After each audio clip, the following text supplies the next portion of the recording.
Hi everyone, so today we're going to look at what happens when we adjust the Bunsen burner, or how we adjust the Bunsen burner. And there's a page in your booklet, it's called Using Your Bunsen Burner, and there's a table that you need to fill in at the bottom. So just before we start, I want you just to refresh your memory with the parts of the Bunsen burner that we looked at in one of the other videos. Just even pause the video now and check that you're happy with those names, because I'm going to talk about those in the video today.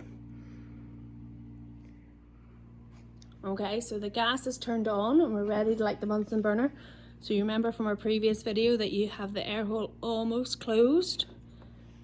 Okay, then we get either you or your partner turn the gas on, stand back, arm out straight, and click the lighter. Okay, so we're going to have a look at your booklet. It says about 3 different flames with the air hole closed, half open and fully open. So we're going to start with the air hole closed. And remember I said before about when we're turning our collar, make sure we only touch the metal bit of the collar and don't cover the air hole with our fingers. Okay, so there's the air hole closed. Have a look at the flame. You need to talk about the height of the flame. I move the camera a wee bit. See how tall the flame is, the colour of the flame, and then if it's making any sound. Now this one is called the safety flame because it's really easy to see, and it's more that you'll see later on in the video some of the other flames are more difficult to see. So if your Bunsen burner is on your table, it should be on the safety flame if you're not using the Bunsen burner, so that other people are aware of it. Now what you maybe see when you're in class, or what your teacher maybe show you, is that if you look up at the top, there's quite a lot of soot coming off. It's quite a sooty flame, so it's not really useful in science for doing heating things, but it's more just for safety so we can see it. Okay, so now we're going to adjust the air hole or adjust the collar until the air hole is half open. I'm going to do it slowly so you can see. Okay, so there's it half open. So what about the height of the flame? Did it get smaller? Did it get taller? Well, how would you describe the height? In terms of the colour of it, it's maybe hard to see. If I put a white piece of paper behind it, maybe that easier to see, is it?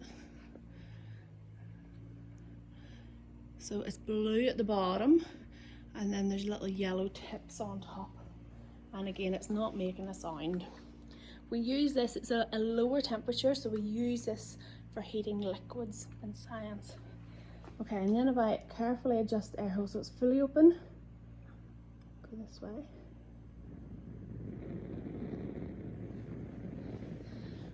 Okay, can you see it? So what's happened to the height of it? Can you hear the noise it's making?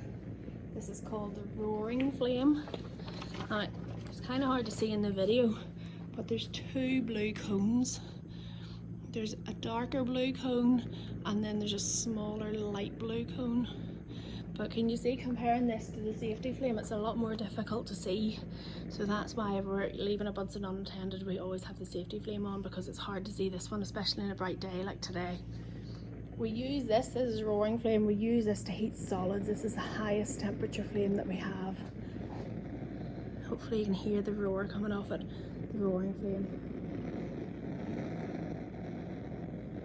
Okay, so hopefully you've got all the information you need to fill in that table in your booklet. If you're not sure, just rewind the video and have a look again.